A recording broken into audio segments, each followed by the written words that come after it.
नाम नकुल चौहान है और मैं आप लोगों को 12th क्लास के अकाउंट्स का सिलेबस पढ़ा रहा हूँ। हम लोगों ने लास्ट क्लास में जो टॉपिक डिस्कस किया था वो था interest on drawing. Interest on drawing के बारे में हमने पढ़ा था कि किस किस तरीके से हम इंटरेस्ट चार्ज करते हैं और किन किन केसेस में हमें इंटरेस्ट ऑन ड्राइंग की वैल्यूएशंस करनी होती हैं। नेक्स्ट टॉपिक जो आज हम स्टार्ट करने वाले हैं वो है हमारा provision relating to interest on capital कि इंटरेस्ट जो कैपिटल पर लगाया जाता है वो किस तरीके से लगाया जाएगा।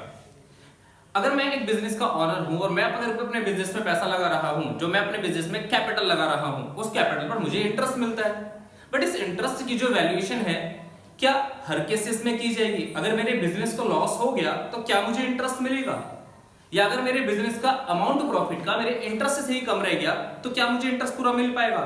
ऐसे ही कुछ केसेस हमारे इंटरेस्ट ऑन कैपिटल के टॉपिक के अंदर आते हैं।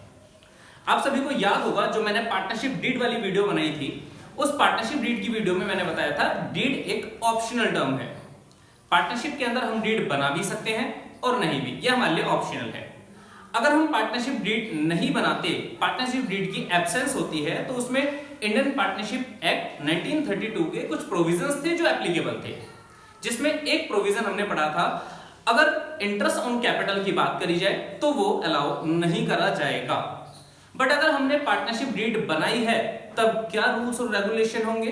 पार्टनरशिप डीड के अगर हमने बना रखी है, प्रेजेंस है, तो उस कंडीशन में इंटरेस्ट ऑन कैपिटल कैसे चार्ज किया जाएगा, इस सब की बात आज हम करेंगे। तो आज का टॉपिक हम स्टार्ट करते हैं। टॉपिक है हमारा provision relating to interest on capital. Capital पर इंटरेस्ट हम कैसे चार्ज करें?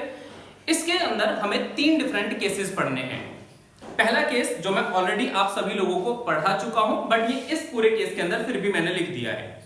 सबसे पहला case in the absence of partnership deed. ये आप सभी लोगों को पता है, और अगर जिसने भी हमारी पार्टनरशिप डीड की वीडियो नहीं देखी वो पहले पार्टनरशिप डीड की वीडियो देखे, उसके बाद हमारा ये वाला कंटेंट पढ़े। आप लोगों को स्टार्टिंग का केस अपने आप समझ में आ जाएगा।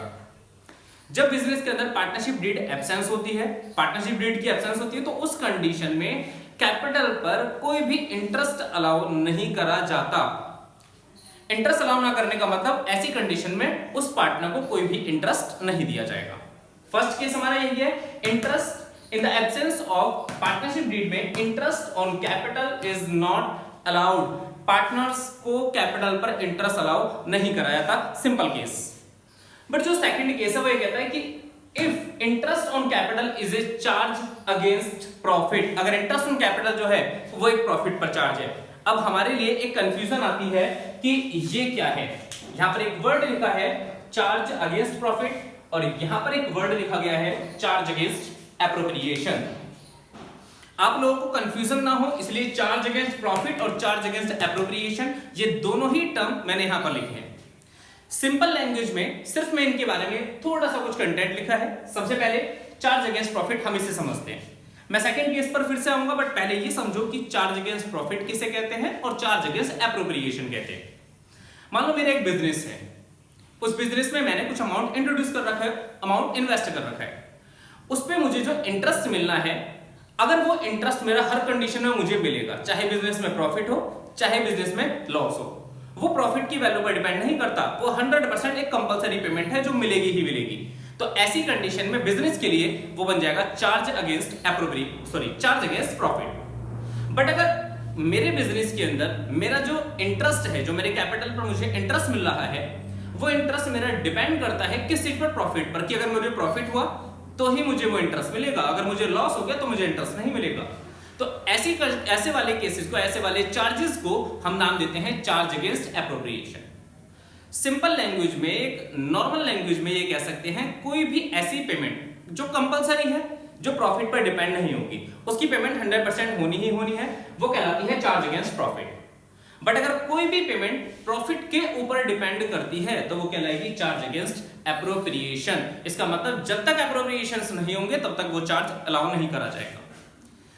दो चीजें, ये चीज ध्यान रखना, मैंने यहां पर लिखा है any charge the payment of which is not depend on the amount of profit. कोई भी ऐसा चार्ज जिसकी पेमेंट प्रॉफिट के अमाउंट के ऊपर डिपेंड नहीं करती, वो चार्ज कहलाता है हमारा charge against profit. But second मैंने क्या लिखा कि any charge the payment of which, कोई भी ऐसा चार्ज जिसकी payment completely depends on the amount of profit, जिसकी पेमेंट कंप्लीटली हमारी प्रॉफिट के अमाउंट पर डिपेंड करती है, वो हमारे लिए चार्ज कहलाता है charge against appropriation. Charge against profit और एप्रोप्रिएशन अगर आपको क्लियर है तो ये समझने में फिर आपको कोई प्रॉब्लम नहीं होगी। चलो अब आते हैं हम अपने सेकंड केस पर। सेकंड केस में मैंने क्या लिखा था, if interest on capital is a charge against profit. अगर इंटरेस्ट ऑन कैपिटल को क्या माना गया है, चार्ज अगेंस्ट प्रॉफिट, और मैंने क्या बताया था, चार्ज अगेंस्ट प्रॉफिट वो सारे चार्ज होते हैं, वो सारी कंपलसरी पेमेंट्स होती हैं जो प्रॉफिट पर डिपेंड नहीं करती, उनकी पेमेंट 100% होगी, चाहे बिजनेस में प्रॉफिट हो चाहे बिजनेस में लॉस हो। तो उसका रूल क्या है, सिंपल। अब तो इंटरेस्ट हमारा चार्ज अगेंस्ट प्रॉफिट है, तो ऐसी कंडीशन में full interest on capital will be allowed whether there is a profit और लॉस। क्योंकि हमें पता था चार्ज अगेंस्ट प्रॉफिट में जो कंपलसरी पे होते हैं, चाहे प्रॉफिट हो चाहे लॉस हो, तो हमने यहां पर क्या करा, इंटरेस्ट ऑन कैपिटल को पूरी तरीके से प्रोवाइड करा पार्टनर को। अब बिजनेस में चाहे प्रॉफिट हो रहा है चाहे लॉस हो रहा है, इससे हमें कोई मतलब नहीं है, हमें वो इंटरेस्ट कंपलसरी देना ही देना है। ठीक है, सेकंड हो गया। थर्ड पे आते हैं। थर्ड है if interest on capital is a charge against appropriation. हाँ, ये थर्ड केस अगर मैं बोलूं तो तुम्हारे एग्जाम पॉइंट ऑफ व्यू से ये एक इंपॉर्टेंट केस बन जाता है। अगर इंटरेस्ट ऑन कैपिटल हमारे लिए एक चार्ज अगेंस्ट एप्रोप्रिएशन है, चार्ज अगेंस्ट एप्रोप्रिएशन का मतलब कोई भी ऐसा चार्ज या कोई भी ऐसी पेमेंट, हम दोनों वे में बोल सकते हैं, कोई भी ऐसी पेमेंट जो कंप्लीटली प्रॉफिट पर डिपेंड करती है। इसका मतलब प्रॉफिट से ही हम पता करेंगे कि पेमेंट होगी या नहीं होगी। मान लो मेरे बिजनेस में मुझे लॉस हो गया, प्रॉफिट तो हुआ ही नहीं, तो मैं पेमेंट कैसे करूंगा? ऐसी कंडीशन में एप्रोप्रिएशन वाले चार्ज को कभी पे नहीं कराया जाता। जो चार्ज अगेंस्ट एप्रोप्रिएशन है, अगर हमने इंटरेस्ट को चार्ज अगेंस्ट एप्रोप्रिएशन माना है, तो इस कंडीशन में interest on capital is allowed only if there is a profit. Capital पर जो इंटरेस्ट है वो तभी अलाउ करा जाएगा जब बिजनेस के अंदर हमें क्या हो रहा होगा, प्रॉफिट। बट अगर बिजनेस के अंदर हमें प्रॉफिट होगा तो प्रॉफिट कितना हुआ उसकी कंडीशंस हमें देखनी है। ऐसे केस में हमें तीन डिफरेंट सिचुएशंस नजर आती हैं। There are 3 possible situations under this case. इस केस के अंदर हम 3 सिचुएशंस को पॉसिबल मान सकते हैं, जिसमें सबसे पहली सिचुएशन है इन केस ऑफ लॉस। अगर हमें बिजनेस में लॉस हो गया तो हम क्या करें?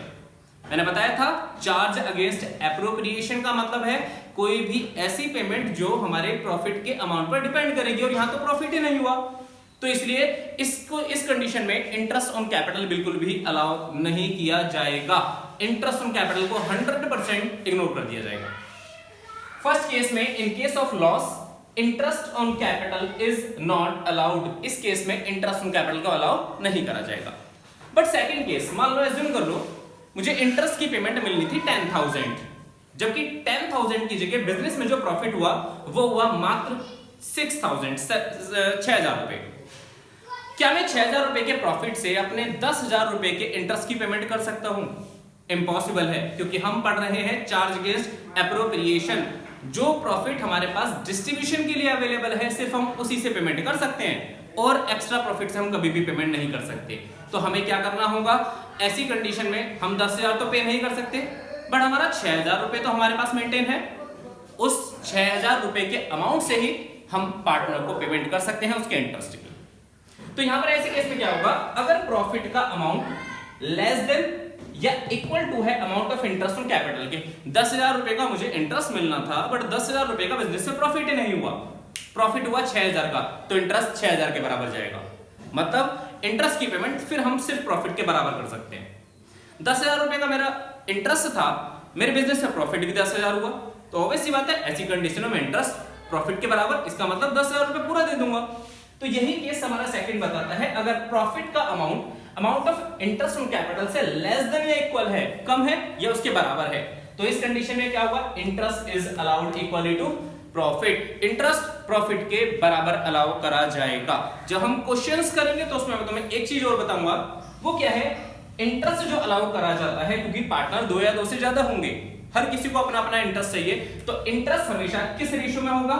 In the ratio of their Capitals, उनकी कैपिटल के रेशियो में। थर्ड केस, इसी के अंदर थर्ड सिचुएशन हमारे पास आती है। थर्ड सिचुएशन आती है क्या? अगर प्रॉफिट का अमाउंट ज्यादा है, किससे? Amount of interest on capital से।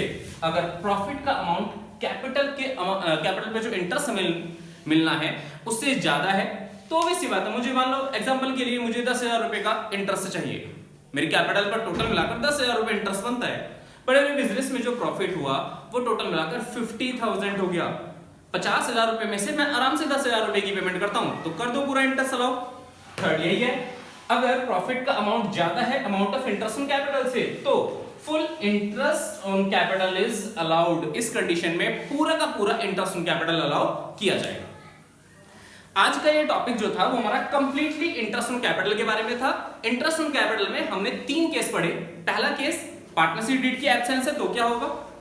दूसरा केस अगर इंटरेस्ट ऑन कैपिटल को चार्ज अगेंस्ट प्रॉफिट माना गया तो क्या होगा, और अगर इंटरेस्ट ऑन कैपिटल को चार्ज अगेंस्ट एप्रोप्रिएशन माना गया तो क्या होगा। इन तीनों केस से मिलकर ये हमारा कंप्लीट इंटरेस्ट ऑन कैपिटल का स्ट्रक्चर बनता है। आज के लिए बस इतना ही। नेक्स्ट क्लास में जो हम इसके बाद टॉपिक स्टार्ट करेंगे वो टॉपिक आएगा हमारा सैलरी और commission to a partner. Partner को कमीशन या फिर सैलरी किस तरीके से अलाउ की जाती है। आज के लिए चलो बस इतना ही। नेक्स्ट क्लास में हम इसके बाद के टॉपिक स्टार्ट करेंगे। अगर आपको ये वीडियो अच्छी लगी हो तो इसे लाइक कीजिए, सब्सक्राइब कीजिए और ज्यादा से ज्यादा लोगों को शेयर भी कीजिए। That's all for today.